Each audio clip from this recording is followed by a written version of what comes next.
Hi, magandang gabi. Ako po si Trixie Cruz-Angeles. Ito po ang Luminous. Huwag po kakalimutan mag-like and share nitong video na ito. Huwag din po natin kakalimutan, check natin yung YouTube channel natin kung nakapag-subscribe na po kayo, and if not, why don't you go ahead and subscribe. Facebook din po, huwag kakalimutan mag-follow sa aming Facebook page, and if you haven't, or if you have, please check kung naka-follow pa kayo dahil maraming hiwagang nangyayari ngayon. Magandang gabi, dami nating topic today, well at least tatlo. Numpisa natin yung Parex yesterday, but yesterday we devoted most of the live to trying to come to terms with what happened in the filing yesterday. So the Dutertes have dropped two bombshells on us, but the only consolation we have right now is maaari pang magbago ang mga pangyayari anytime within the next week. Filing of candidacies, last day is October 8, so I don't think makakahinga tayo until October 8. Or for that matter, filing of substitutions to be included in the ballot ends on November 15. So matagal-tagal pa tayo, mahaba-haba pa. The tentative list of voters will be out by the end of the month of October. So, uh, magandang gabi. Okay. Let's talk about that Napoles video. Medyo pasabog yan kanina di ba? So, what's going on with that? Let's watch the short one. Yeah, Napoles says that Dillon lied. Senator Franklin Dillon, sinungaling ka. Sabi mo, wala kang kaugnayan sa akin o hindi mo ko kilala. Bakit ka humingi ng 5 million noong eleksyon na bago ako makulong? Humingi ka ng 5 milyon. Tinawagan mo ko, sabi mo, kung pwede magkita sa Shangri-La Coffee Shop 3 p.m. noon. Ngayon, nakasama mo pa yung anak mo. Then, dapat nagpahiwatig ka, tatakbo ka kung pwedeng makahingi ng kontribusyon na since inisip ko naman na magkakilala tayo, kaya nagbigay ako ng 5 milyon sa inyo. Inabot ko yan sa iyo a week after nagkita tayo sa Anguilla Makati Coffee Shop. Kaya dapat maalala mo yon. Kasi madali kang makalimot sa mga perang pinaghihingi mo. Baka hindi lang ako ang hiningan mo niyan. Alright, di ba? So, okay.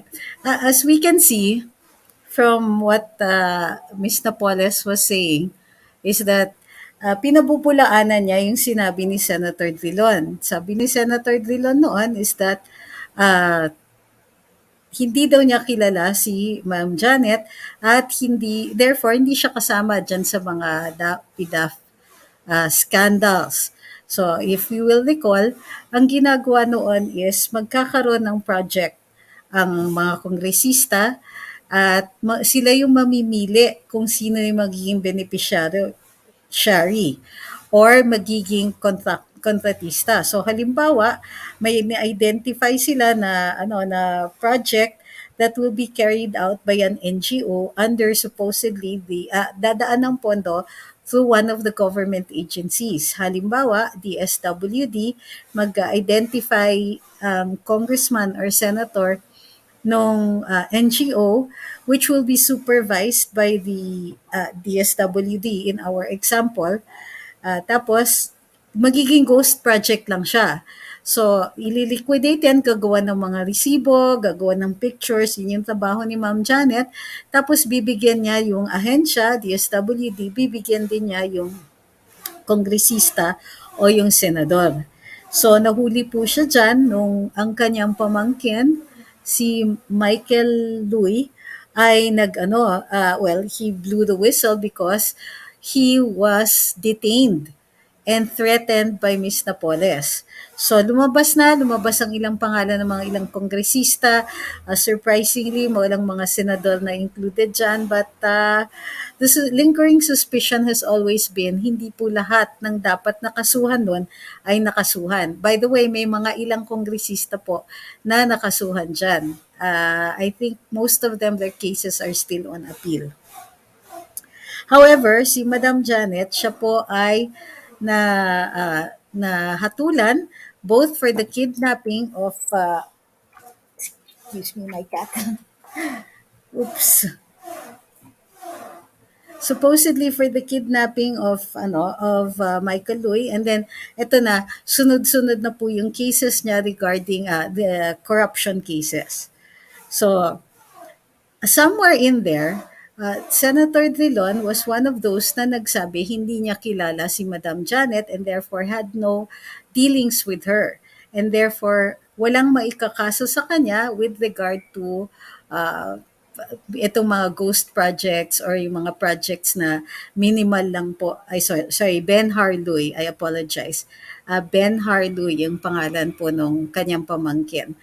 So, because of that, well, walang case, he was not investigated.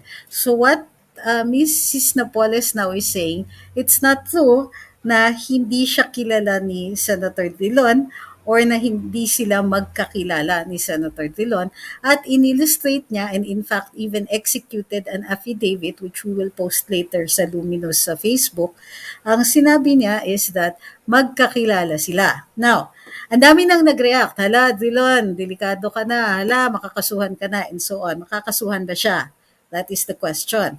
Base lang dito sa sinasabi ni Madam, hindi pa po. She has not alleged that he had committed a crime yet. Okay? But she is saying that he asked for 5 million from her supposedly to help fund his campaign. Now, it's up to Ms. Napoles kung i-consider niya yon na extortion, in which case she can be a complainant in a case for that against Senator Dillon.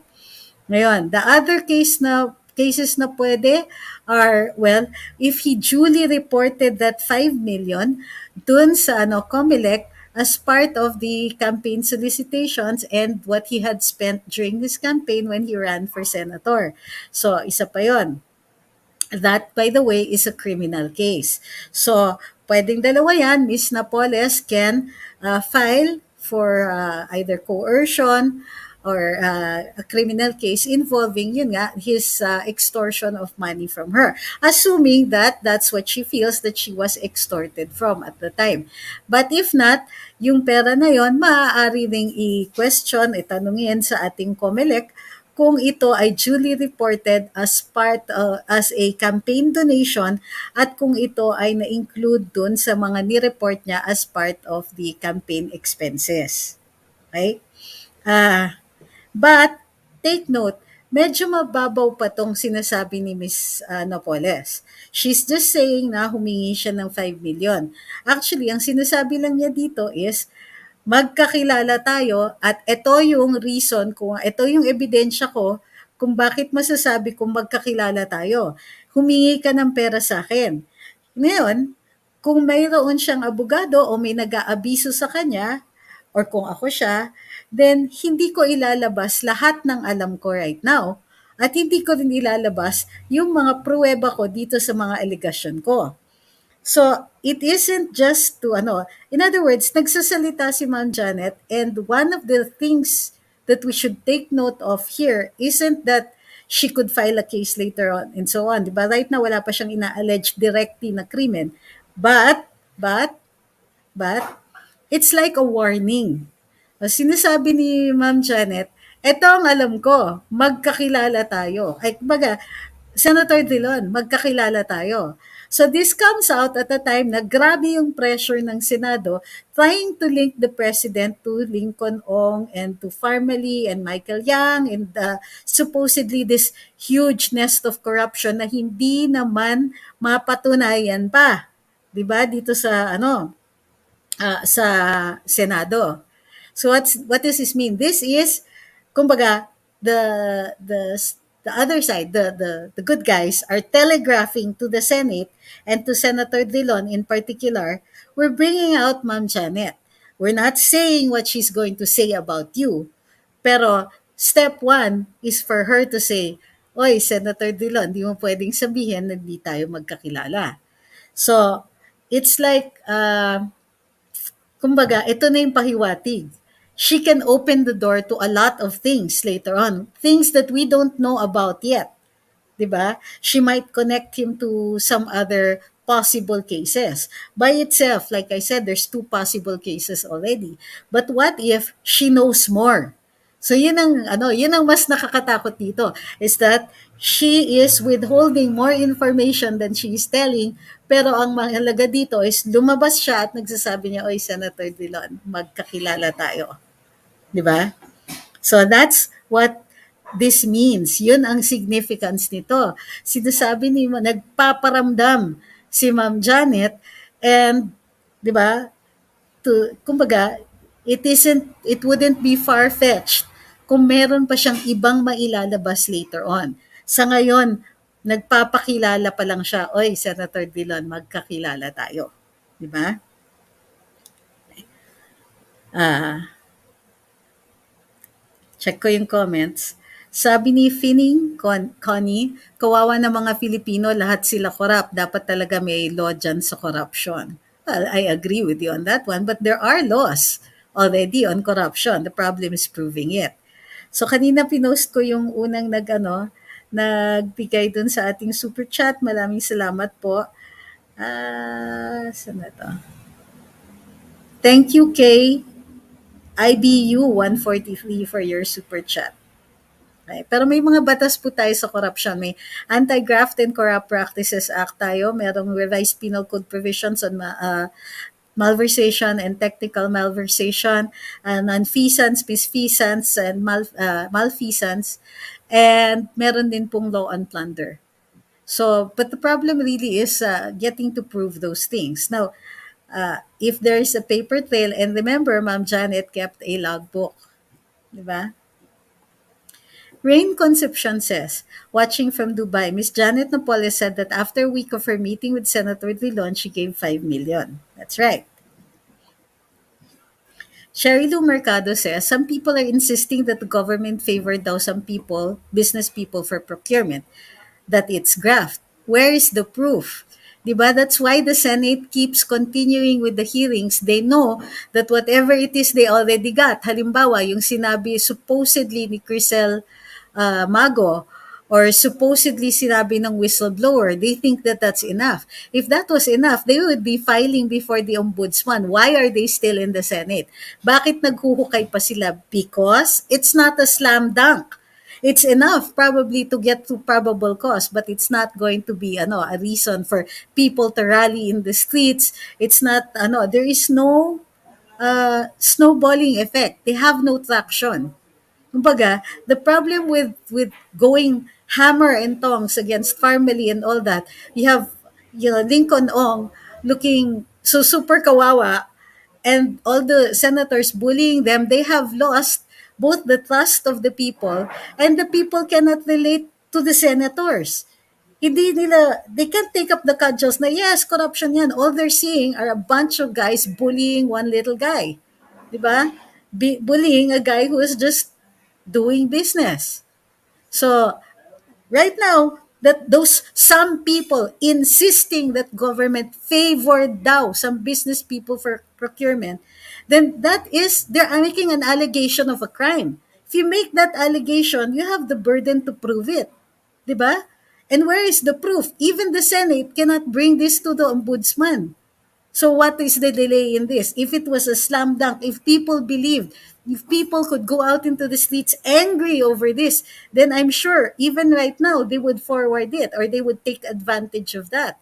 Remember how EDSA 2 happened. Diba? Impeachment of ERAP. Tinago yung envelope, outpouring daw of anger, or at least ginamit yon para makapag-change of government. Can they do the same here? No. It's day after day after day after day of bullying. And people say, wow, may graft. Wow, may graft. Really? Where is your nexus? Prove it. Take it to the ombudsman. Nobody's doing that because there's not enough evidence. It's that simple. Vons Harley says, ito na ang tinatawag sinusundan na ng karma at masamang anino. Sa mga politiko, maraming tinatagong kalokohan sa mahabang panahon. That's correct. Saan papunta ang affidavit po ni Napoles? May investigasyon po bang nangyayari sa DOJ, Supreme Court, or lower house? Wait! Okay? The Supreme Court and the lower house are not investigative bodies, so why are you even including them here? May investigasyon po ba mangyayari? Depends who is the complainant.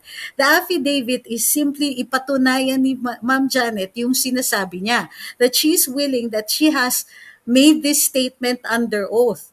That's why, makinig naman pa kasi kayo. Sinabi ko nga earlier on, there could be two crimes here. Either extortion, if Ma'am Janet believes that she was extorted upon, or pwedeng paimbestigahan sa COMELEC kung ni-report ni Senator Drilon yung 5 million na yon as part of his campaign expenditures. But it's that those cases, maliit yan eh. Hindi yan ganun kahalaga. The more important message here, and please stop thinking about cases because it seems to be that that's all you're thinking about, that that's the only way the strategy is going to play out.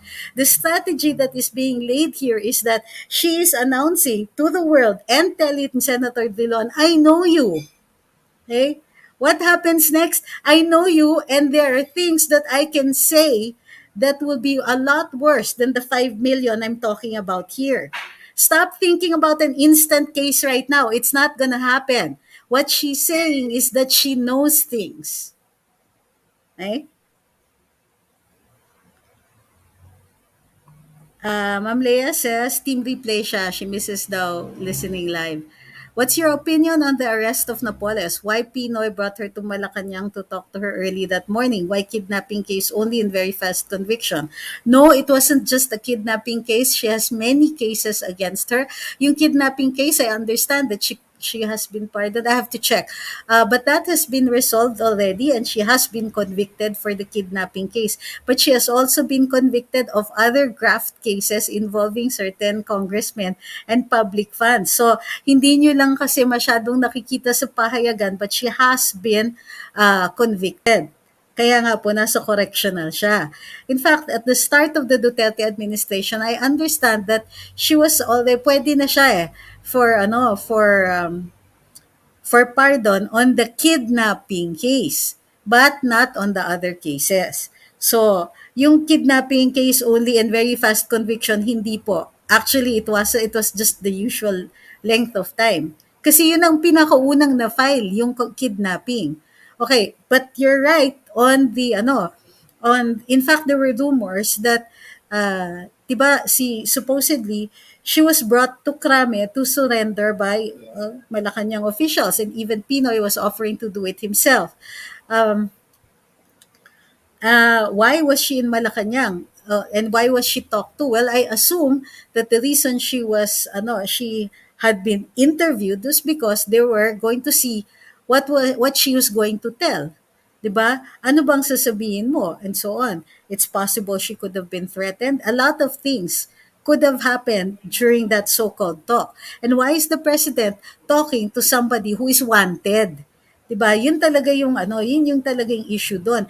The highest official in the land is talking to somebody who at the time was already wanted for corruption.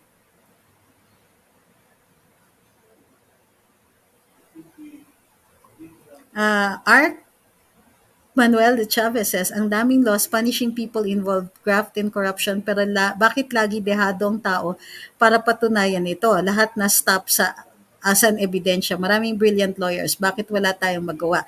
That's because you assume that that there is a crime even when there is no evidence. If there is no evidence, you cannot assume that there is a crime because the presumption is that all persons are innocent until proven guilty. And to prove people guilty, you have to have evidence.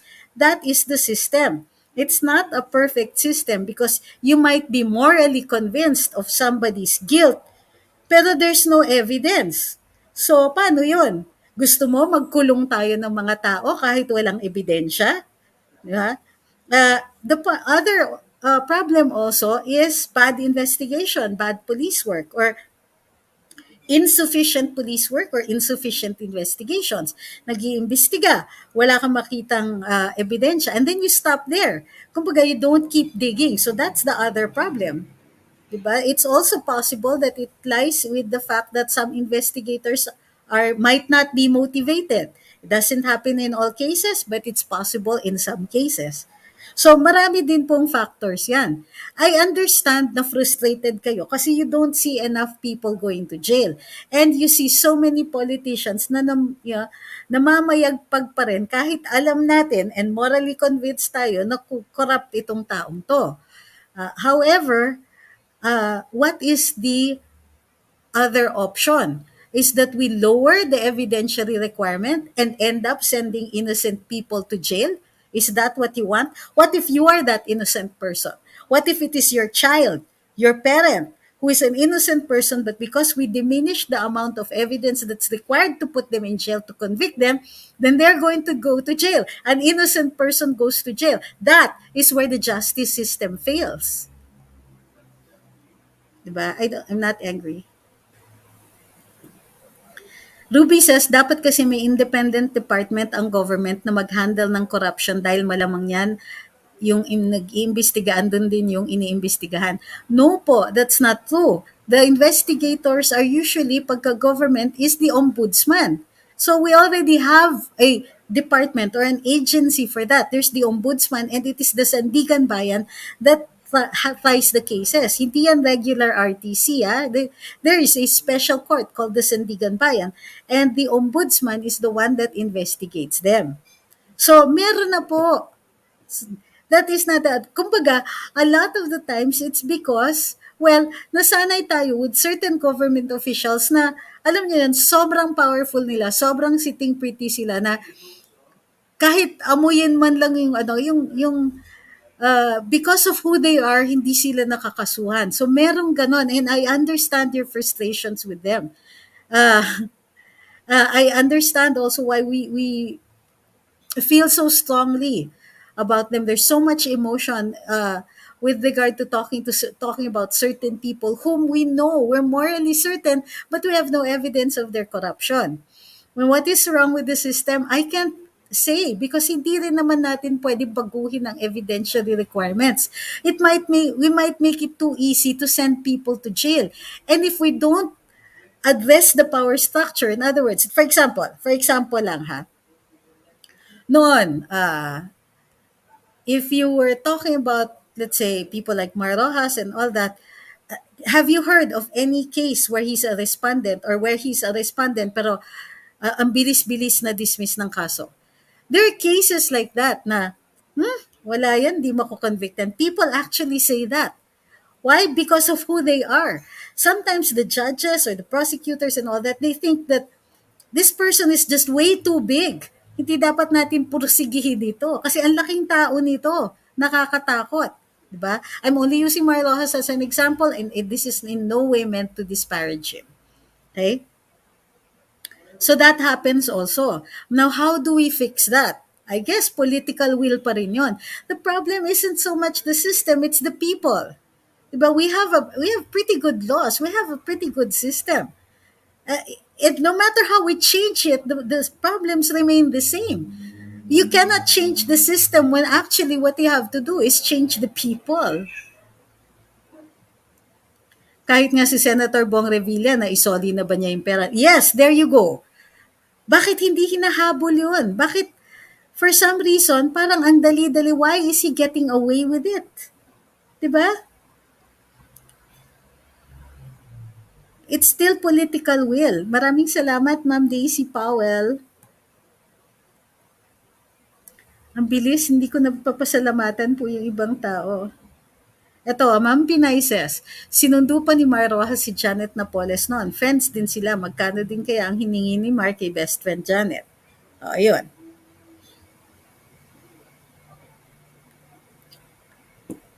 Ito, Wilmar Linda says, di rin ako maniwala sa ombudsman at Sandigan Bayan kasi parang selective persons din makulong. Sino bang malaking isda na kulong nila? Marami naman po. Don't think naman, it would be a lie to say that they're not doing their jobs. Maybe it's just that there are so many people na alam nyo yan, na kahit tayo, pag tinignan mo, it's never gonna happen. This guy's never going to go to jail. Kasi, they have so many friends. Friends. And I've seen it happen. I've seen it happen. 'Di ba? Halimbawa, Laila de Lima, na-disbar ba yan? Dapat na-disbar yan dun sa ginagawa niya. Diba that bababaw lang yung evidentiary requirement for an administrative leave. Bakit abogado pa rin siya hanggang ngayon? Diba? Bakit ang IBP natatakot ba kayo? They could have done that. They could have suspended or disbarred her, but no, gusto nila, ginagawa nila yan sa mga hampas lupa. Yung mga tao sa tingin nila na kaya nila.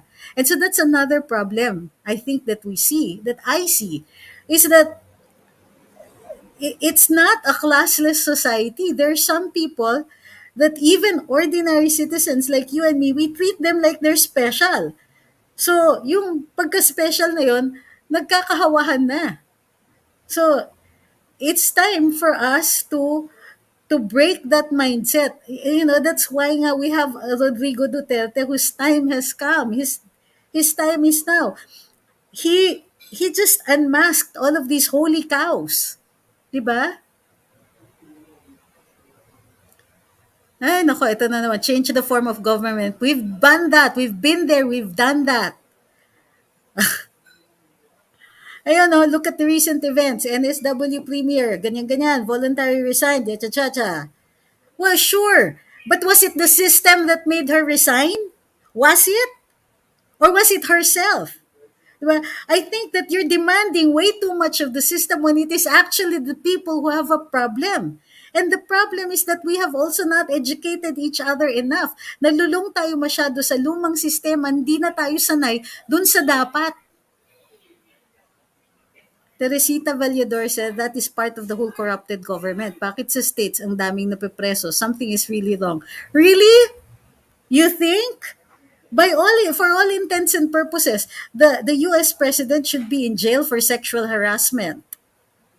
Why are you saying that there's so many? Ano, don't idealize all governments and just because they're not the Philippines. Everybody has their own problems. Don't tell me that there are perfect governments out there, that there is no corruption, that nobody is unjustly put in jail, or that nobody escapes or evades prosecution.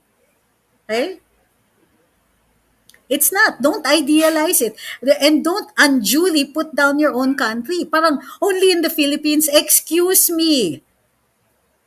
Even other countries complain about their own corruption as well. Maybe it's not as bad as this one, but also because we treat people like they're holy cows.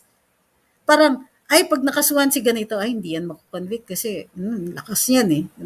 And lo and behold, hindi nga nakukonvict. Why? Complicit tayo dyan because we believe them. We let it happen. None of us get angry. We just say, kasi ang lakas eh. Why? Tapos sasabihin niyo only in the Philippines. Eh, kasama tayo dyan eh. Diba? You blame the country when we are the ones who are wrong.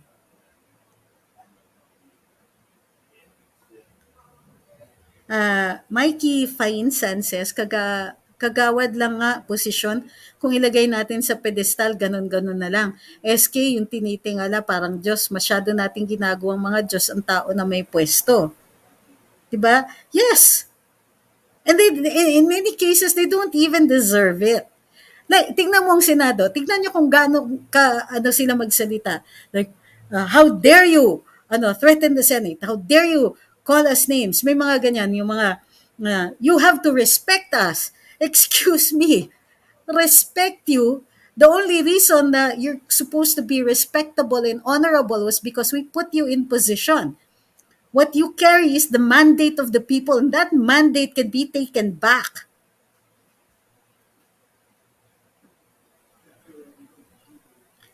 Norm, sabi ni Apple di Masakupan, these unwritten rules is the pait of the problem. Corazon Doruelo says, bakit kasi Chief Justice pa ang magbigay ng sentence? Why not mga regional trial court kung saan nangyari? Madam, hindi po Chief Justice ang nagsisintensya. It really is the RTC. It's the RTC. The Supreme Court only upholds it when it goes up on appeal.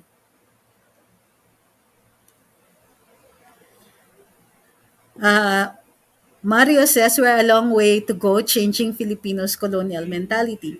Yes, but we also have to stop putting ourselves down and beating ourselves up na parang tayo lang yung corrupt. Tayo lang yung pangit yung yung pamamalakad, tayo lang yung mga ganyan yung mga senador. That's not true.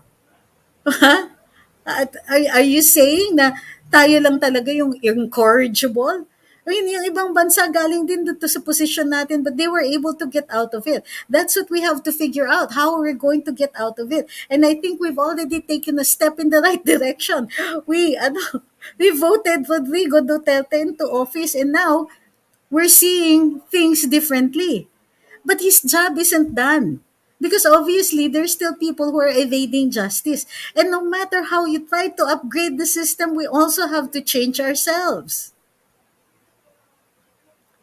Anong analysis mo kay Inday, Sara, na nag-file ng COC as mayor? May chance pa ba tatakbo siya presidente from Canada? O sige, but I'm going to answer this only because, to recap yesterday's discussion, yes, she can withdraw her candidacy for mayor and file for another position, provided she complies with the deadline and the other requirements. But yes, she can do that. Pwede pang magbago yan. Certain individuals put the country down kasi for them, sila lang ang solusyon, just like Lenny. Grabe. But I can't say that you're wrong. So disappointed with the actuation of the Senate as if high and mighty sila at pinamumukha na tayo mga hampas lupa lamang. That is true. 'Di ba? Parang, I am a senator. Ganun ba? Ganun ba yon? Na nakakapagmataas ka lang because we put you there. We raised you up. And if we raised you up, we can take you down. That's what they forget. And that's why, 'di ba? To prevent that, they know that the people can take them down. That's why you have Smartmatic, because they want a way out. They want a way to get around the anger of the people and keep themselves in power, perpetuating themselves in power. The Smartmatic could only happen in previous administrations. Now that it's there, and it's very difficult to remove because hindi nga, no court has sentenced them. Therefore, right now they're still considered or presumed innocent. And therefore, regular pa, nilalagay sila sa position. Nilalagay sila in the position to count our votes. Please don't say, hi Jed, thank you for your super chat, but please don't say yung puso mo because it's so, how do you call this, cliche. Yun ang bawal sa atin cliches. Ralph says, we can all change this when we stop electing corrupt people into government. That's true. Alfred says, the point is we have a justice system that's too weak. Says who? Weak compared to what? And where is it weak? Carries too much of a burden handling a population of 100 million. Why can't we have a system that every regional had a Supreme Court? We have one Supreme Court, but we have three courts of appeals. We've already done that. Do you think that you're the first person to have come up with that solution? No. Okay? The point is that there's only one Supreme Court. Hindi yan pwedeng regional. There's one Supreme Court because the cases that go up there are supposed to be only the really important ones.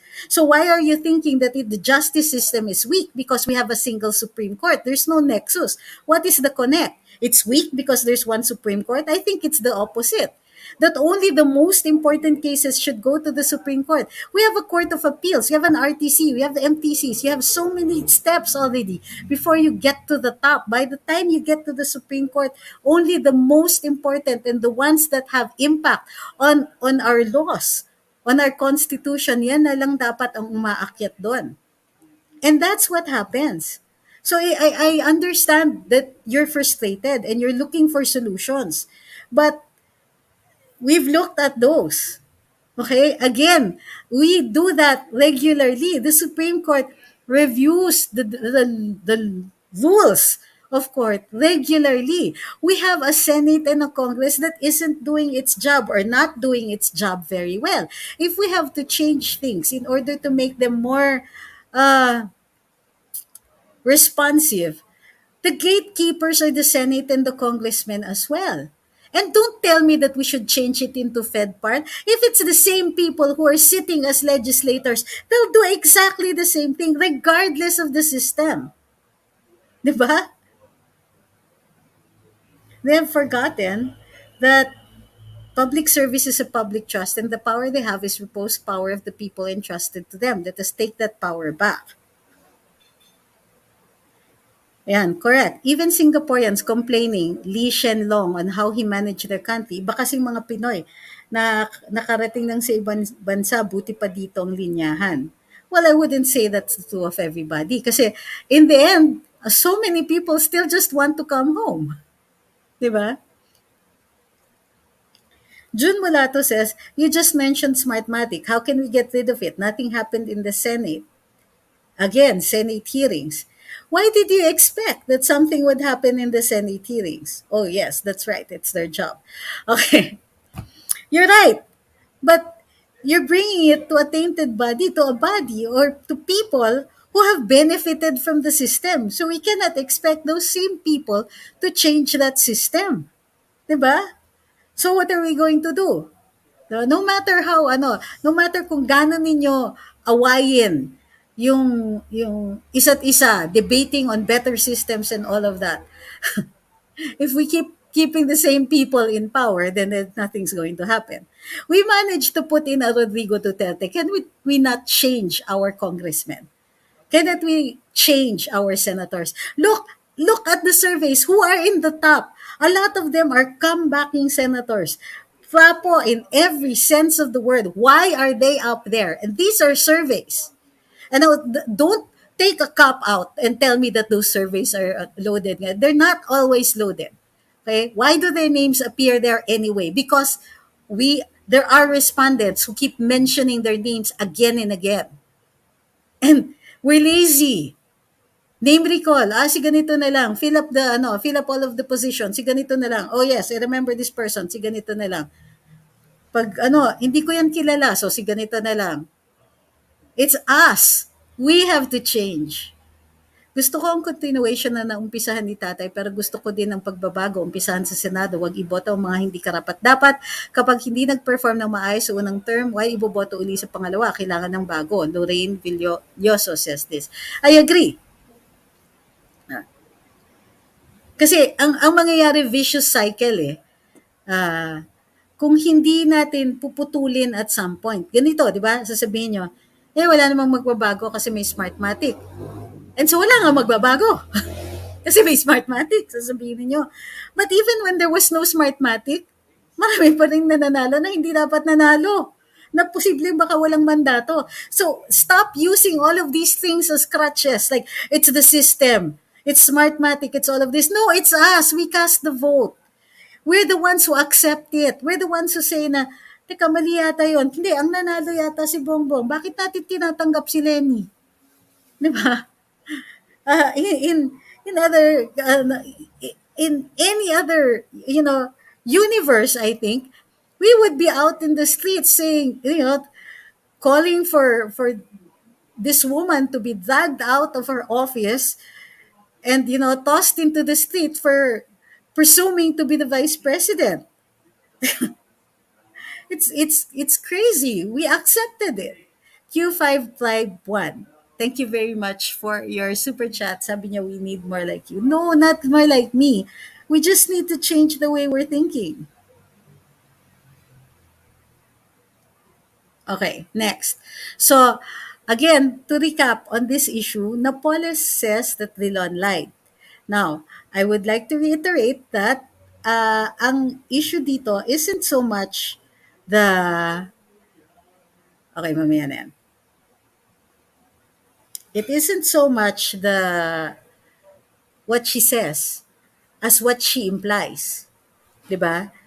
She's saying Drilon lied when he said hindi siya kilala. In effect, Napoles is saying, kilala kita, Senator Drilon. That's a loaded statement.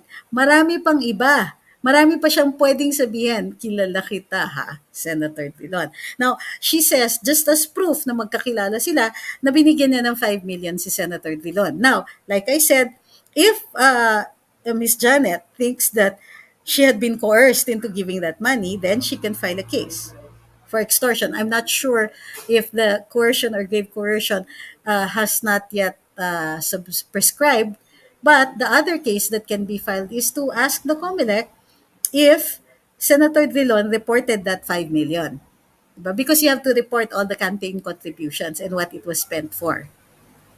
But, mababaw yung mga kaso na yon. I think what is more important is what Janet Napoles is not saying. What she's saying is, Senator Drilon, kilala ko kayo. But she's not saying other stuff that you might know about Senator Drilon. So this is like a sword hanging over Senator Drilon's head. Or at least this is what I see as the intention in her coming out. Maraming salamat kay Bill Axel. Yung boto natin this 2022, very importante. Huwag botohan yung mga basura, tapo, plastic na politiko kasi tayo ang kawawa. Yes, but also don't expect that it's going to change immediately. Ngayon pa lang natin nahahanap yung boses natin. Ngayon lang natin nare-realize yung power natin. Na nakalagay tayo ng Rodrigo Duterte, we should put more of the likes. 'Di ba? Yung hindi ano, related sa mga dilaw, hindi anak ng congressman, artista, mga ganun. Not that I'm saying that these people are not qualified, but that we vote for them because of their qualities, because of their ability to, let's say, make laws, because they're smart, because they're going to help us, because they have good intentions, and so on. Diba? Let's set higher standards. Hindi yung anak ito ni ganito or kasi kilala ko 'to kaya ito yung iboboto ko, 'di ba? Lampasan na natin yung mga gano'n.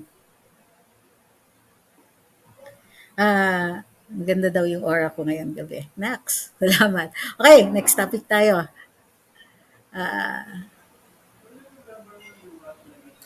Our next topic is on Parex. Okay na tayo, di ba? We can move to the next topic. So, what is the fuss? Who are against it and why? All right. Why? Kung Parex is the Pasig River, uh, Pasig River Expressway. The Pasig River Expressway is supposed to run alongside the Pasig River to connect Manila to Rizal, the province of Rizal. Okay? Sa ngayon, it takes what? An hour to 2 hours to get from Rizal, which is just really adjacent to NCR, to get to Manila. And it's ridiculous. Diba? So the Pasig River Expressway is supposed to cut the time to what? Less than half an hour. Pero, wala pa man lang na ipipresenta na plano, eto na po, may nag-o-oppose na. May NGO.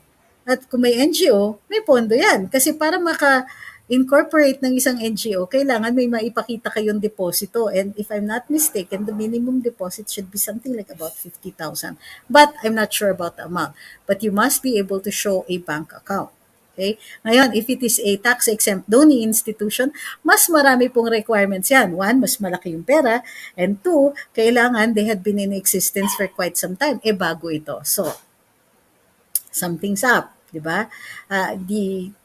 This is an incorporated, I understand, an incorporated organization. So, at ang sipag nila, may change.org petition, they're online, they're being reported by trad media, and so on. Now, I used to be quite active in several causes. That's why you're called an activist. Diba? Nakakaano din naman ako. We could bring certain important matters to the public and the media will pick it up, especially if it's controversial. Pero ito, hindi pa siya controversial because the DOTR simply approved a proposal. Now, that proposal is going to trigger the next steps. Halimbawa, you have to go into what we call the detailed engineering study where you make more detailed design. Where is it going to pass and so on. After that, there's a consultation process because you have to get an environmental compliance certificate. And prior to that, there is what we call a scoping mechanism.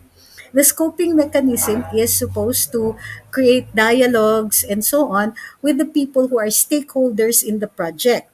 So stakeholders means the people who live in the barangays where the construction is going to go on, um, the local officials, etc. What those who are going to be affected by the project, and people who experts who can tell you what its effect is on the environment. Engineers who will tell you, oh, this is what supposed to happen. You have to put drains here and so on. Okay, so given how early this is, we need to question bakit nag-o-oppose at sino ba itong mga nag-o-oppose. Now, we did speak about an NGO, but what else are they doing? Now, one of the reasons we think that are not good reasons why they are opposing Parex is, number one, it's the Pasig River. At marami pong polluters dyan sa Pasig River niyan. Halimbawa, yung mga businesses or factories or even the small home businesses or restaurants and things like that who are secretly dumping in the Pasig River, mabibisto. Because once you start working there, makikita yung mga secret drains that go into the Pasig River. And from what I understand, there are quite a few. So, uh, any big project involving the Pasig River is going to trigger a reaction from these polluters. Next, Maynilad and Manila Water will again be highlighted for failing to clean up the sewerage. Why? Because some of the sewerage, if it doesn't end up in Manila Bay, it ends up in, tada, the Pasig River first. Diba? Dun sa iba, they will straight to Manila Bay, yung iba, Pasig River, and then to Manila Bay. So again, the sewerage problem has not been addressed quickly enough, or in fact they didn't address it at all until they realized that somebody's going to come after them. And when the Supreme Court decided that, oy, teka muna, we're going to start fining you, kolekta kayo ng kolekta ng sewerage fee tsaka environmental fees, etc., wala naman kayong ginagawa, so siningil sila ng Korte Suprema. So it could also be these people who will once again be front and center pag na-discover na, oops, they're draining into the Pasig River, kaya pala polluted ang Manila Bay. Next, those violating easements will have to be removed. Now, may daan supposedly, gagawin yung daan dun sa tabi ng Pasig River. There's some people who informally have taken over that land directly adjacent to the river. Bawal yun. Kasi there's supposed to be an easement there, meaning that is public property. Nobody can use it or acquire it because dapat meron talagang space sa tabi ng ating mga waterways. And that belongs to the state and it cannot be alienated, meaning it cannot be sold. So, mabibisto yung mga yan once they start work on the Pasig River's banks. Ayun. Oh, well, the other is that, oops, yun. It's also elections. So people are taking the opportunity to bask in the limelight and say, "Oy, we should stop this," and so on, and gain some kind of platform because, well, they're running for elections and free publicity is free publicity. Okay. Thank you to Jepoy Olivo. Sabi niya, nagpadala siya sa super chat. Sabi niya, my little support for the truth. Well, every little bit counts. Thank you very, very much. Eto, sabi ni Jennifer Sasaki, oo nga, maraming milagro sa ilalim ng Pasig River, close business na sila, dapat lang, di ba? Ito, sabi ni Len Granado, yung mga sinakop na ang easement, leche sila. Correct. Vernon Soriano says, they don't like Parex because it will further prove the yellows ink. Well, yes, I agree. There's that. Bakit ang tagal-tagal pinabayaan, di ba? So the PRRD admin has done so much to a point that it's making the yellows look like imbeciles. Right. And Nestor Rivera says, just like Manila Bay. I agree. Exactly like Manila Bay. Bakit kayo magdo-Dolomite Beach? Para meron namang magandang lugar yung mga tao natin, di ba? Yung mga, parang, I remember the president explaining, para may maganda naman na lugar. Parang hindi pwede may magandang lugar. Why? Don't we deserve nice things? Di ba parang, hindi nyo dapat lagyan ng Dolomite yan. Hindi pwedeng maganda. Hindi pwedeng white beach yan. Kasi what? Are you telling us we don't deserve this? We don't deserve a nice beach? Ano ba kayo? Mga tipong, sayang ang pera. Hindi sayang ang pera kung kami yung nag-e-enjoy doon. What the hell? What's going on? 'di ba? Thank you kay Chris Aguila din for your super sticker. Thank you kay Q53B. I'm going to miss President Duterte. Oh my gosh, please don't remind me. Ito, Juvert na car says, once na booking na yung mga sikretong nagtatapon dyan sa Pasig, sabog talaga sila. Yes, kasi sisingilin sila ng DENR. Di ba? August Apolinario says, Junior says, may nag-offer ng dredger to clean Pasig River sa dating presidente. Ang gusto lang ng gobyerno ang mag-shoulder ng operation cost. It was turned down. I remember that. And now, SMC is doing it. But together and under the aegis of the DNR. And they're taking out tons and tons of siltation and garbage and stuff dumped in there. I hope they don't find too many bodies. Jade Kevin Santos says, gusto ng mga NGO na yan na polluted and congested ang Pasig River. Walang improvement. Dapat daw yung perang nilaan sa pagpapatayo ng mga infrastructure, ilaan daw dapat sa mga mahihirap. Minsan gusto kong i-cite yung Biblia, no? You know, the poor you will always have video, but infrastructure must be done today. Parang itong mga infrastructure, as if naman, parang putting them in is going to be oppressive to the poor. On the contrary, it helps them. If we have a thriving economy because there is infrastructure, then everybody gets rich. There's trickle-down effect. Baka nakakalimutan nila yon. Patapos na term ni Piduts, oligarchs are investing heavily to get back to their own ways. I agree. So watch out for the candidates who are favorites of the oligarchs. Crap, talaga.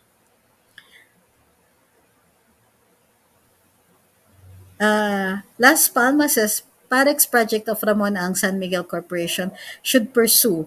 Huwag siya magpa-intimidate sa mga nag-oppose who had business interests ng mga corrupt oligarchs. Palafox also will not back out for this project. Yes, I hope so. Blessed evening, sabi ni Ma'am Erin. Nakakalungkot na yung ilang buwan na titira sa presidency ni Tatay. One thing na naging memorable nung naging presidente si Tatay ay ma-meet namin mga vloggers, vloggers na may silbi at malasakit sa bayan. Na tulad niyo nila TP Sas, Crisette, Jam, Crislam, Mocha. Shoutout kay Osner, Arenzo, Mercado at sa lahat ng admins and moderators ng Filipinos in South Korea. Hi po sa inyo. Yon, sabi ni June Salmorin, watch out for Isko, Manny, and Lenny. Oh, you're forgetting one other. Oligarchic din yon. Huwag niyo pong kakalimutan yon. Di ba? Hindi nila napapansin naglalaro lang ang mga Duterte. Trust me, good luck opposition.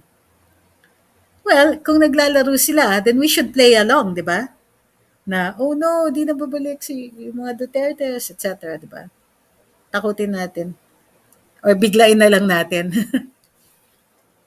Maria Belén de Guzman says, si Tulfo wag iboto kumandidato para sa ABS-CBN. Isa siyang malaking pagkakamali. Ay. With SMC spearheading the project, we can expect no shortcuts. RSA is a true patriot. Meryl Pelayo says, mga makakaliwang grupo lang po ang number one na kontra dyan kasi ayaw nila makita na may pagbabago ang Pilipinas para may pangrally sila sa kalsada para masira ang kasalukuyang administrasyon. Di po ba? Opo naman.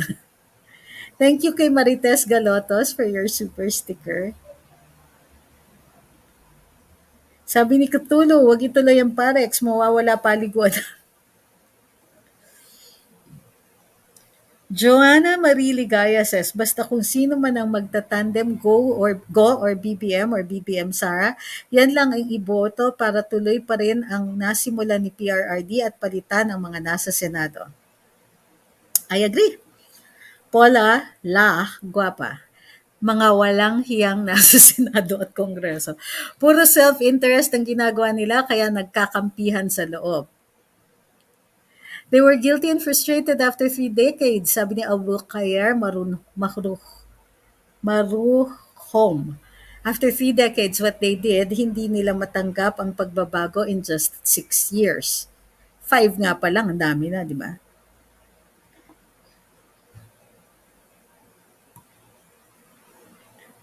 Ah, yung totoo, nawalan na ako ng gana sa mga politicians noon, pero nung naging presidente si Tatay Digong, naging active na ako sa mga nangyayari sa bansa natin. Yes, and please don't lose that.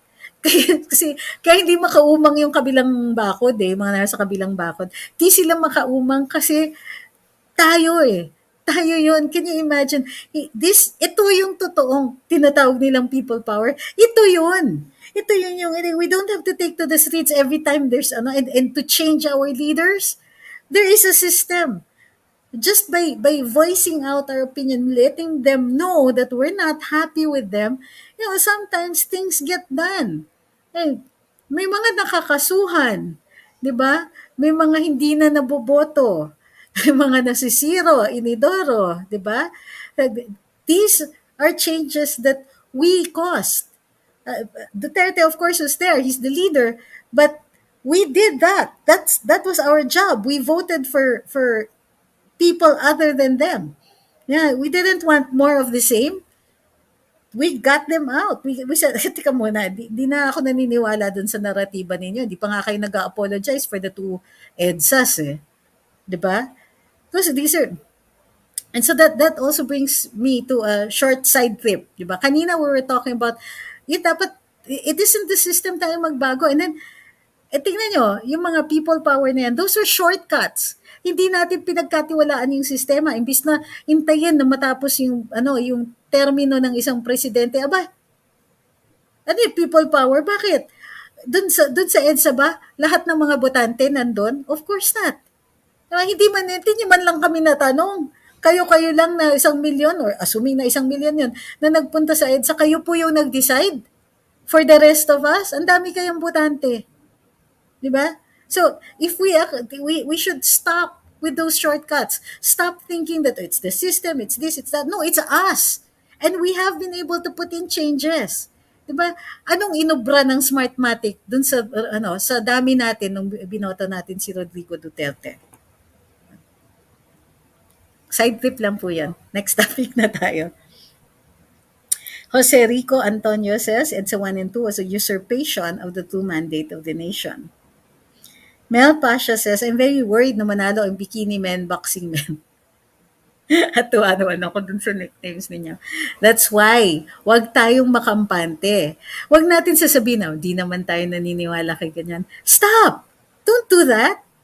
When yung kabilang bakod, when they say something and it's not true, call them out, post about it, talk about it, tell your friends.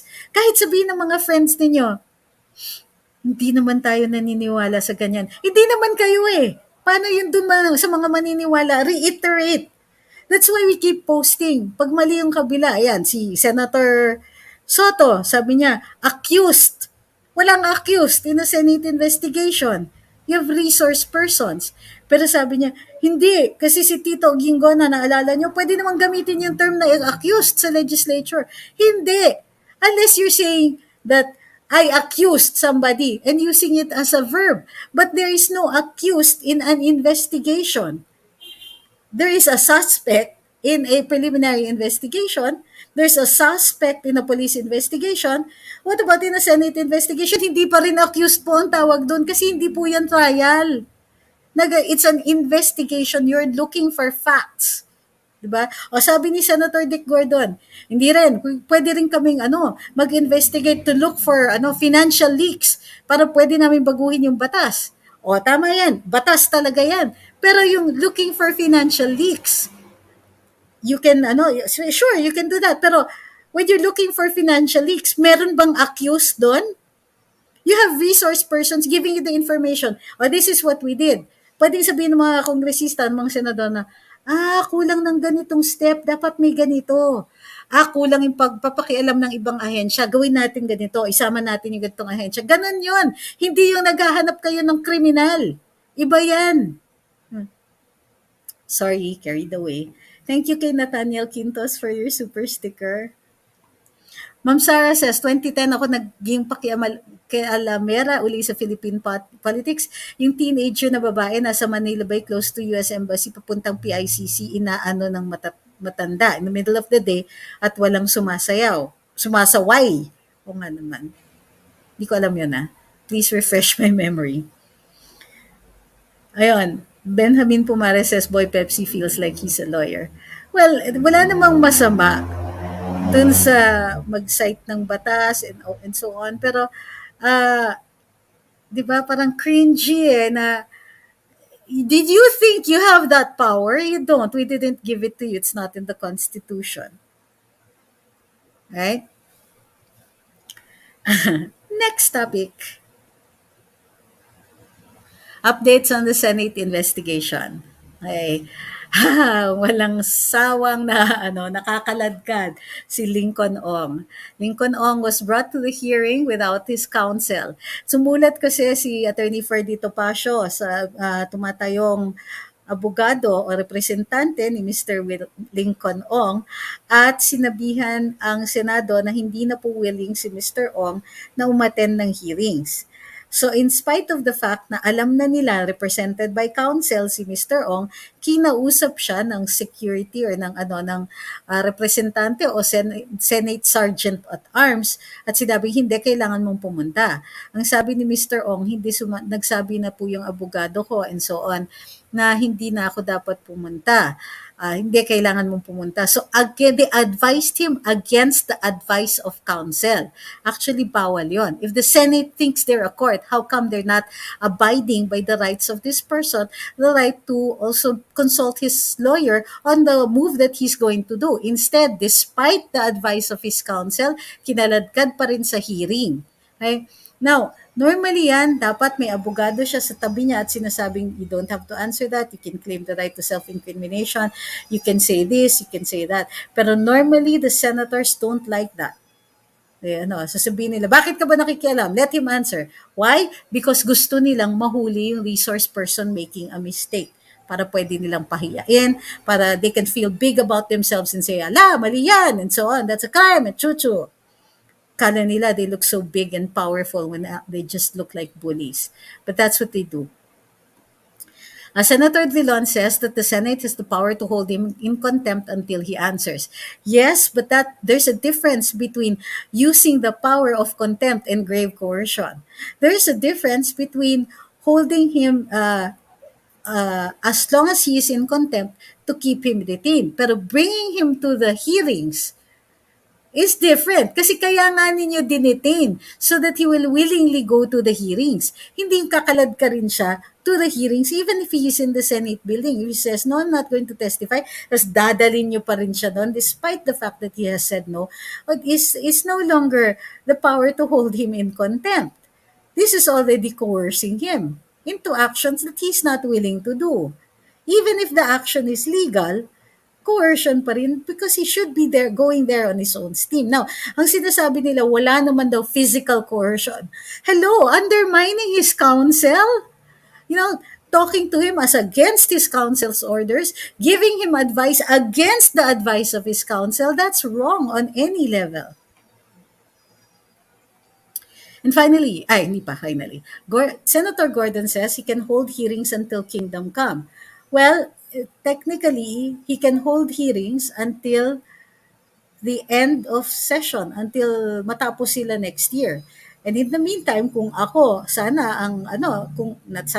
kung akong mag-aabiso kay Mr. Ong, I think that every question that they toss at him, he should just keep saying, I refuse to answer on the ground that I may incriminate myself. O sige, hanggang kingdom come ka magsasasagot ng ganyan. Tignan natin sino unang pipiyo. And excuse me, naiwan ko na naman yung tubig ko. Clap back. Duterte says he will seek the execution of a Supreme Court decision disallowing 80 plus million in SBMA expenditures that Senator Gordon has not returned. Okay? What is this? It's another Napoles-like message. Ayun yung tumigil ha. Well, if you think that it is justice to be doing this to the person, then we will also make sure that justice is done. So, yung mga COA disallowances mo, bayaran mo. Otherwise, we will file the appropriate case against you. Meryl Pelayo says, ang Senado po ngayon ay isang malaking comedy bar. Sa swela ang nangyayari. Yung gusto lang nila ang nasusunod at gusto lang nila marinig ang dapat. In short, mga diktador ng Senado, mga parasites. Sana October 7, 8 na agad kinikilig ako. Nier Alrain says, paano kung tatakbo si Sarah? Ano po kayang sitwasyon ni BBM? Can I have your opinion on a possible scenario? We already talked about scenarios yesterday. So, it could be BBM go. It could be Sarah BBM. Because, hindi pa tapos yung period eh. It could be BBM Sarah. It could be a lot of other things. It's still early. It's only October 3 as of right now. And the deadline is October 8. So anything can happen in between.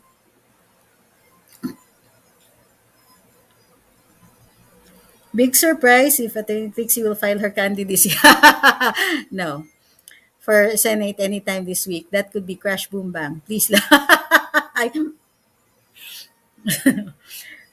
Susundan ko po yung mga sinasabi ni Mayor Sara. I am not running for the Philippine Senate. I'm not running. Although si Mayor Sara, tatakbo daw siyang mayor ng Davao. Attorney, basta kung sino sabihin mong iboboto mga senador, yan din ang iboboto ko. Okay. Sige po. Although, you don't have to. Okay? Walang pilitan to. Yan yung sovereign right natin eh. Kunin mo muna tubig mo, uhaw ka na. Still, makikinig pa naman kami dito sa Davao City. Nahihiya kasi akong umalis, tapos, may dead air, tapos, everybody's there. Ang tagal naman ni other, diba? Jai. Pag may dumaan na pwede kong utusan, sige. Vicente Fernandez says, the senators breaking their own rules. What a shame. Totoo. Patamsak po. Maraming salamat. God bless po. What is patamsak? Para I-learn naman something new. Jason Blanco Lapay says, President Duterte is a master tactician. I think strategist is the term you're looking for. Tactics short-term, strategy long-term. Walang nakapredict na si Bongo ay mag-VP, gulantang ang mga dilaw, hindi nila mabasa ang presidente. True. Annalie says it will be Bongbong Sara for president and vice president. Both are very strong from north and south. Let's make a difference between what we want and what's going to happen. Okay? So, ako, anything can happen. What I want is Sara BBM, BBM Sara, and so on. But, diba, basta hindi dilaw. If it comes to that, basta hindi dilaw. We need to vote a new set of senators, hindi pa balik-balik, magaling manligaw sa eleksyon, mahirap lapitan, lalo na yung mahihirap nating kababayan. True. JC Chits says, tamsak po means thumbs up. Thumbs. Oh, I thought something else. Okay. Thumbs up. Okay. Ma'am, sino-sino ho ba mga senador na walang ginawang batas para malaman ng bayan? Hindi, ganito yun, It isn't that hindi lahat kasi makakapasa ng batas. Kasi nga, it's a collegial decision, di ba? Sinasabi natin yan. Problema talaga ang Senado at saka Kongreso. Dahil collegial sila, kailangan nilang magkasundo. So, hindi madali na awayin nila ang isa't isa. Baka wala kang maipasa na batas. Diba? So, that's why parang old boys network yan kasi sila-sila. Ngayon, many times, maraming napopropose na batas pero dahil hindi priority, hindi makakalendar, etc. Or, na-decline kasi it's not a good law or it's not a good bill. So, it's possible na may mga tao dyan na hindi talaga makakapagpasa ng batas, let's say in 3 years. So halimbawa, I understand wala pang napapasa si Senator Bato na siya yung mismong author, na siya yung nag-draft.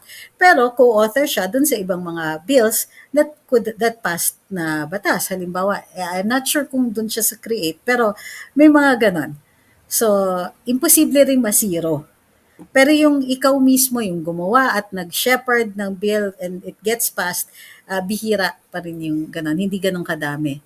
Uy, maraming salamat kay Q5 Tribe 1. Attorney Trixie for Senator.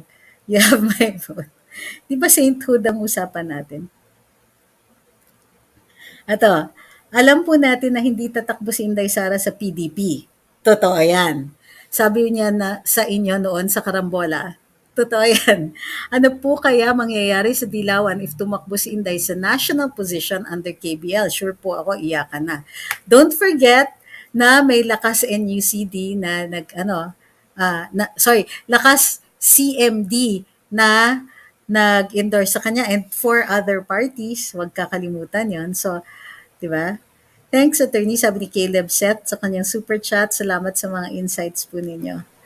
Uy, Ma'am Ernestina Delisay, thank you very much for your super sticker. Breaking news, habang naririnig ko ang tunog ng aming TV kasi yung mga magulang ko mahilig manood ng mga balita. Etong stasyon na to, mahilig talaga ngayon bumakbak kay PRRD, ini-interview nila ang mga kalaban ng administrasyon, lalo na ang mga putok sa buhay na tulad ni Nakasiple, Sarate, Carlos at iba pang miyembro ng Sambayad, pala na pinapatulan pa yung pagsampa ng kaalyado ng Pangulo ng COC na may right nga mag-swipe ayon naman yan sa COMELEC. Vicente Fernandez says, nasa ng voters ni Lenny? Siguro nasa Smartmatic machine pa, nakatala. She doesn't have the know-how or the wherewithal to make it out. Kaya di siya makadecide. Ngayon tingin ko si Madam Lenny, ginagaya niya si Inday. Kunwari last minute. And sa totoo lang is wala pa siyang mga supporters, naghahagilap pa sila ng mga supporters. Sabi ni Scorpius, ay, may nakarinig, 1K ng like sa YT, kulang pa po ng 2K, click na. O nga naman, click niya naman yung likes kasi ang total number of viewers right now combined ng YouTube at saka Facebook is 5,488. Wow, dami natin. Felix Tadeus Marfori says, let's face it, President Duterte has raised the bar in how to run a government kaya nahihirapan ang karamihan sa kanila. Well said. Well said, sir.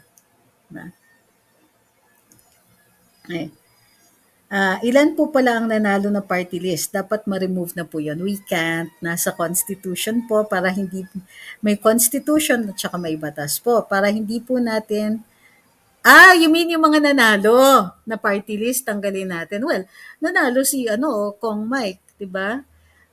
Tingnan natin yung mga kandidato nila. Yun ang dapat tinitignan. Ang daya-daya kasi ng party list Walang, they can keep running and running. Hindi gaya ng ordinary na kongresista, ilan terms ba? 3 terms lang.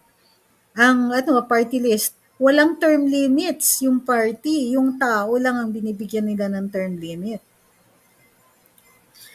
Boy Mirano says, if given the choice, would you prefer Solgen or DOJ? I prefer to do this. Ganito po yun, no? I doubt very much if I would ever be asked to be in a cabinet position or in any other position because these are likely political in nature. So, ibig sabihin, kailangan may trust and confidence in the appointing power, which is the president. And kung hindi naman kami close ng kung sino man magiging presidente, it's not very likely. However, para hindi na ninyo problemahin, we will always be willing to help. Hindi naman po kasi kailangan na nasa gobyerno para tumulong, so tutulong kami parati. At kung ang pagtulong ay ganito, yung pag-i-explain ng sitwasyon sa mga tao who are willing to listen, then ito po yung gagawin natin. Hindi naman po tayo mawawala. George Perez says, ano po party list ni Kong Mike? Nakalusugan po. Yan, attorney, basta ganitong oras ka nag-Sunday magla-live, kasama mo ako parati. Sure, Ma'am Joanna. O pag Sunday, medyo maaga tayo kasi may karambola bukas . Attorney Luminous, baka inantay lang si BBM na mag-file kasi mag-visit, tatakbuhin ni BBM, baka busy din si Madam Lenny kasi nasa isip niya, kayang-kaya niya si BBM. Oh, ganito ang tingin ko. Akachamba Smartmatic siya last time. Chamba yon. Parang bar exam. Loko lang. Um, I believe I said that. I don't think lightning will not strike twice in her case. Di ako naniniwala. Ka-Eric and former rebels who have returned to the government have formed their own party list to counter the Makabayan bloc. We should support them. Sure.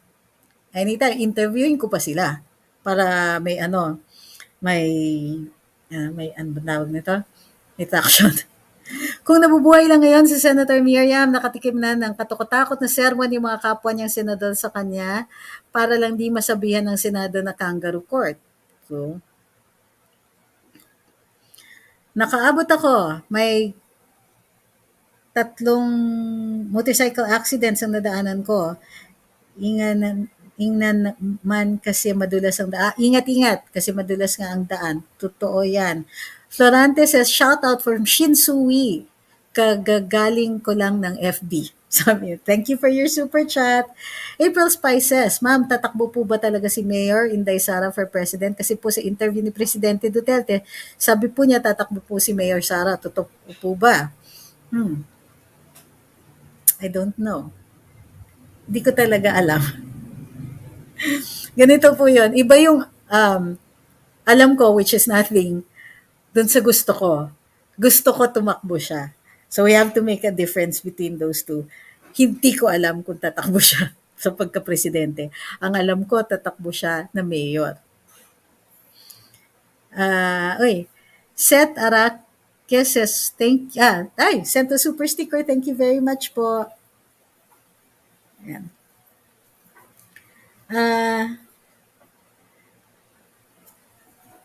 RG says, sana kunin nilang presidential advisor si Tatay Digong if manalo si BBM. Pwede.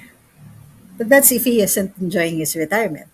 Good evening. What can you say or comment about Idol Rafi Tulfo retreated to run senator from allegedly VP position with Manny Pacquiao as running mate?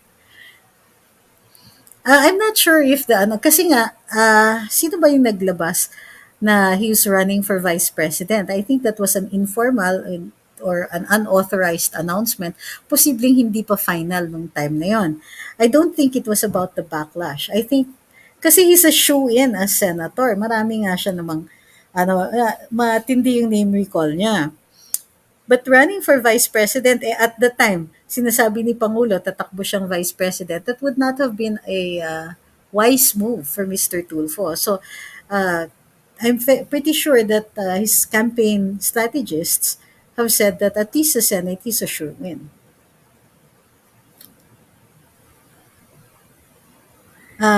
Pag nagpa siya, taga-INC, iiyak ang mga dulawan.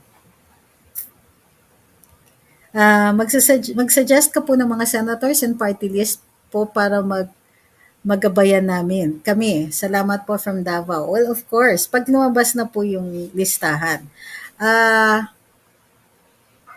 For senator, of course, hindi ko naman pwede talikuran si Attorney Larry Gadon, co-host natin, di ba?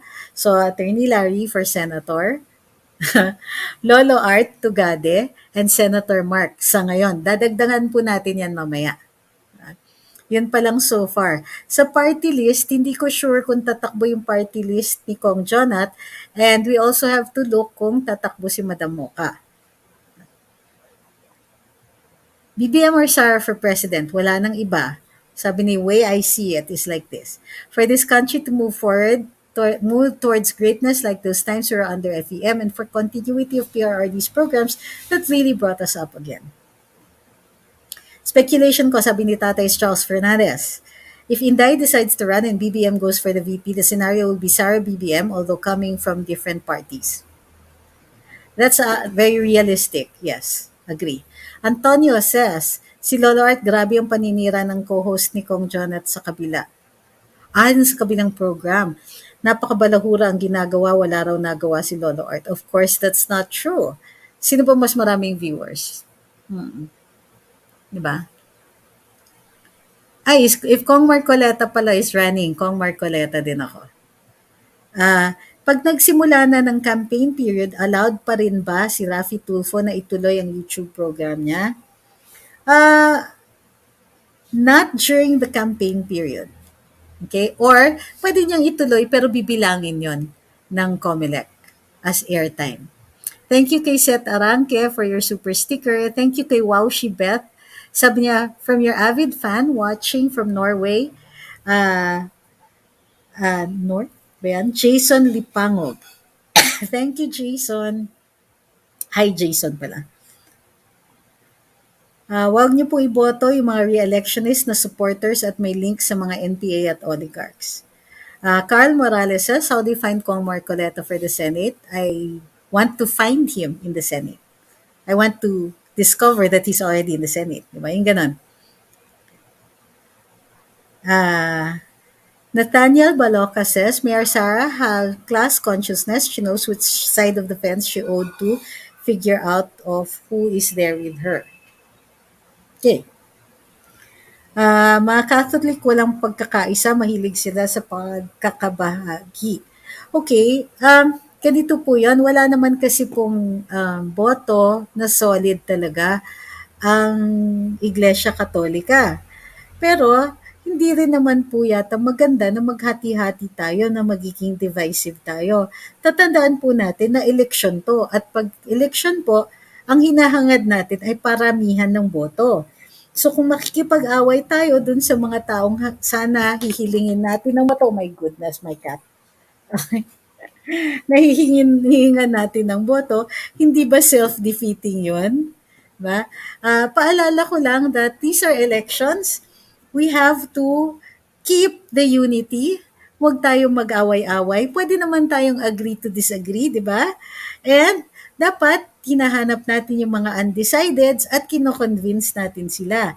And remember that you catch more flies with honey than you would with the fly swatter. 'Di ba? So, let's not pick unnecessary fights. Yung mga statements that tick people off, yung mga tipong, yan, yung mga taga Maynila lang naman kasi ang mga balahura eh. Excuse me, you're going to need our votes. Huwag niyo kaming awayin.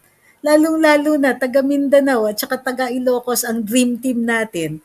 Kakailanganin niyo po. 'Di ba? We need all the votes we can get. And you don't want to, hindi natin gusto yung aawayin natin yung mga malalaking voter blocks. O, di ba? Huwag naman po ganyan. Let's be conscious na hindi po away ang eleksyon. Padamihan ng boto ito. Now, dati, sobrang dami natin, we could afford na awayin yung mga dilaw, ang konti lang nila. Pero makiramdam muna tayo. Kung troll yan, bakit mo aaksayahan ng panahon mo na sagot-sagutin yan? Block nyo na lang, delete. Diba? Don't waste your time on them. Talk about issues instead of personalities, diba?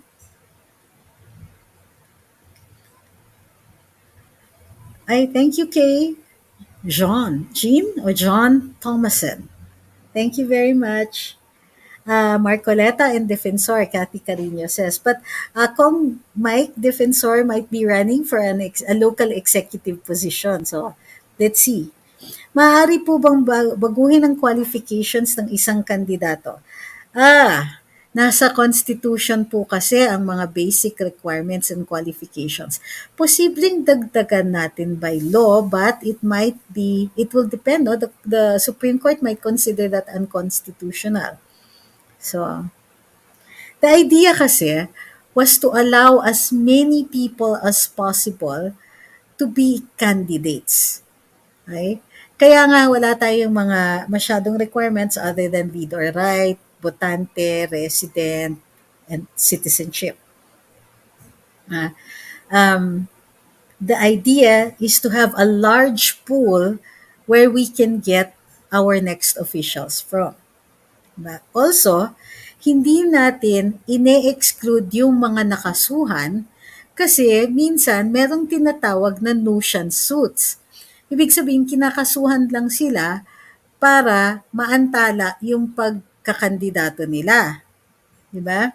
Meron nga sa military, kakasuhan nila sa court martial. Eh dahil matagal ang court martial, hindi mapopromote yung tao na yon. Hindi pa nagbabago yung rule na yan, nawawala ng seniority, even if they are acquitted later on. So to prevent an injustice or unjust cases being filed, inaalaw po natin kahit nakasuhan na yung tao, provided wala pa yung final na hatol na makatakbo para sa eleksyon. Ah, Marlon Marqueses, di po ba re-electionist si Senator Bongo? Hindi po. O kailan matatapos yung term niya as senator? 3 years pa po after 2022 plus 2025. Kasi 2019 po siya naging senador, 6 years po yung term. So he's what we call a midterm senator. So he can run for vice president. If he doesn't make it, then he returns as senator. Walang mawawala po sa kanya. If nanalo, edi vice president na siya. Chev says Rafi Tulfo's son Ralph is running for congressman here in District 2, Quezon City. Oh, I'm glad not in District 3. Bagong plataforma na ba ang ibalik ang ABS-CBN? Dapat ba ang maraming subscribers sa YT at FB ang kakandidato? That's a terrible thought, di ba? Zevias Chan says, kapag natalo si Sara at BBM dahil sa pandarayan ng mga dilawan, malamang lamang magkakagulo. Hindi ko yata kayang tanggapin yun. Yun eh. Hirap lunukin yun. Hi po, blessed Sunday. Joanna Tuwillier, FB followers, Karambola, TCA, and Ahmed Paglinawan at Tambayan na. Yes. Thank you. Dapat palitan ng batas na President and VP ay isang boto lang. Kung sino nanalong presidente, yung VP niya, automatic VP na rin. Para walang bahid ng bad intentions yung VP ng presidente. I agree, di ba? Okay, last two. Ang tagal na pala natin. Tingin ko may pabulaga pa si Tatay Digong na ikakaulat ng mga dilawan. Naniniwala ako na Sara BBM pa din. I think that there's hope, kumbaga. Muskatiwen TV says, pag manalo sila BBM at Sara, tiyak yung mga balimbing ngayon, babalik uli yan. Naku, paano si Tito Sen, di ba? May mga IRR na po ba ang COMELEC sa coming elections? Meron naman po, matagal na po. In connection sa health protocols, wala pa po. We're waiting for that. Hindi IRR, COMELEC resolution po. Pero tama kayo doon, ano? We did bring that up. Muti nag-follow up kayo. Ang kaigihan ng mahabang Senate investigation is nakburan talaga mga personalities at characters sa Senado. Kaya alam nyo na sa 2022 Pro Philippines. Okay. Alright. Before we go, reminders po sa lahat. Yan, para na tamsak. Reminders po sa lahat. Nakalimutan ko, i-remind ko tuloy. Reminders po sa lahat. Okay. May pending case si Senator Gordon or case that's about to be filed against Senator Gordon for failing to return the disallowed amounts. Kasi ganito yan, no? In your government, merong mga expenditure. So mag-approve ka ng expenses. Pag sinabi ng COA, oy, hindi to pwede, disallowed. Sinusoli dapat yung pera na yun. So there's going to be a case against Senator Gordon. Sinabi na ni Presidente yun eh. For he has instructed yata the Solgen to look into it, file a case so that Senator Gordon has to return about 80 million pesos. Okay? Janet Napoles, nagparamdam na kay Senator Dillon. Itong paramdam na ito, posibleng may kasunod na bagong pasabog or possible case. Yun ang antabayanan natin. Right now, paramdam yan. Kumbaga, even if, yung, alam niyo yun, magpapaputok ka muna sa ere bago mo tutukan yung tao. Yan yun. Okay. Of course, pwede rin, based on that, Yoshi. Kulit ng doggy. Say hi. Say hi. Okay. Okay.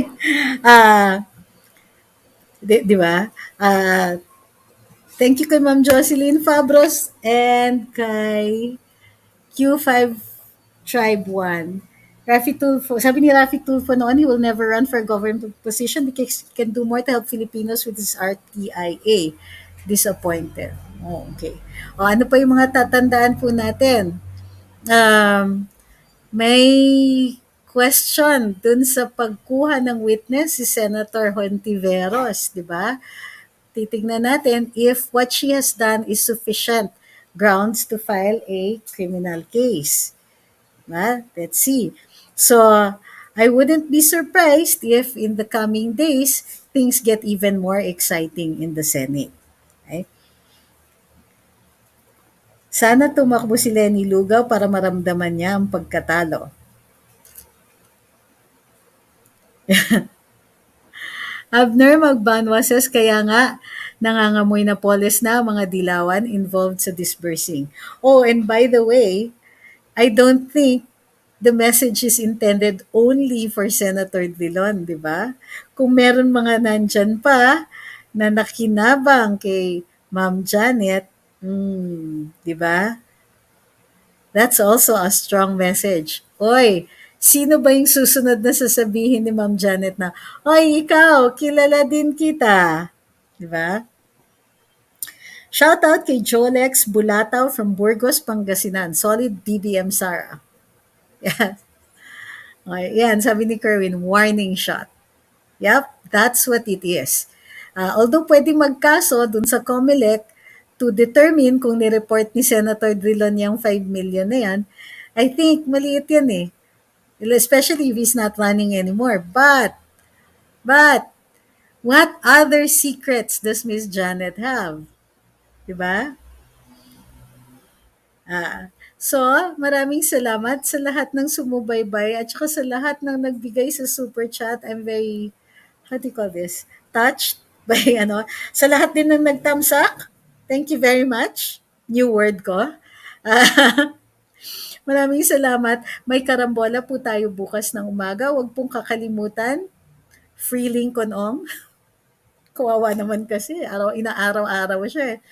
Um, Sana tigilan na ng Senado si Lincoln Ong kasi ginagamit lang siya para idikit si presidente sa anomalous, pero hindi naman nila malaman kung paano naging anomalous ng mga transactions and so on. But in the meantime, the president is taking this sitting down. Exciting days ahead and exciting times. In the meantime, niintay natin, will she or won't she? Madam Sarah, 'di ba? Maraming salamat everybody. Have a good evening. Don't forget to like and share. Don't forget then mag-subscribe sa YouTube channel natin kung hindi pa po kayo nagsa-subscribe. And check po kung naka-follow pa kayo sa Facebook. And if not, please click follow button. Maraming salamat. See you tomorrow. Karambola uli at saka tambayan. See you.